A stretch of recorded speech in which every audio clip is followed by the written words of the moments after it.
สวัสดีตอนเย็นครับสวัสดีตอนเย็นสำหรับเย็นนี้ตอนนี้ก็6 โมงเย็นนะครับ6 โมงเย็นเจอกันในช่วงเวลา6 โมงแล้วก็วันที่21นะวันนี้วันที่21วันนี้ก็วันอาทิตย์วันที่21ครับผม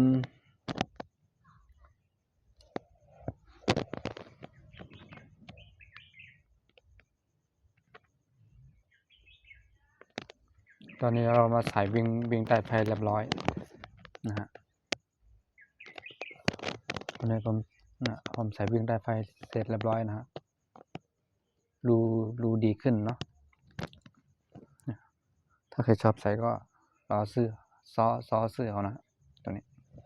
ผมใส่ให้มันเท่แต่ว่าสีเนี่ยมันไม่เข้ากับตัวรถหรอกนะฮะแต่ว่าผมอยากจะลองดูว่ามันใช้ได้ไหมผมซื้อมาครั้งแรกเลยนะผมซื้อมาครั้งแรกเดี๋ยวรอบต่อไปถ้ามันมีผมจะซื้อให้มันเข้ากับสีรถเพราะว่าสีรถเนี่ยมันเป็นสีด้านเนี่ยสีส้มด้านครับเงาก็ไม่เงาเป็นสีส้มด้านไงรถทรงสปอร์ตExciter 155 cc ตัวนี้นะมันก็ดูดีขึ้นอีกหน่อยหนึ่งเนาะ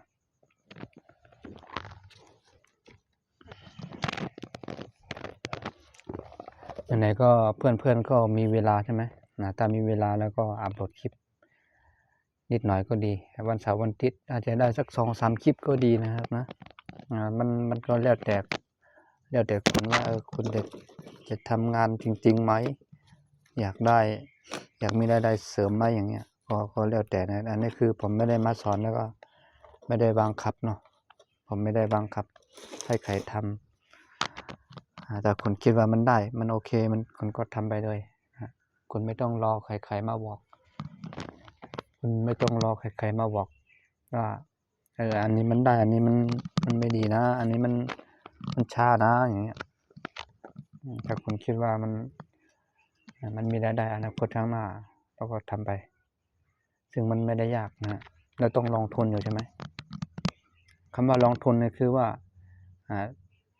เดือนต่อเดือนเนี่ยคุณก็เสี่ยงเงินมือถืออยู่ใช่ไหมเสี่ยงเงิน1 เดือน 200-300อย่างเงี้ยคุณว่าอันนี้ก็ขึ้นคุณก็ลงทุนเอาเหรออันนี้คือว่าลงทุนแล้วนะ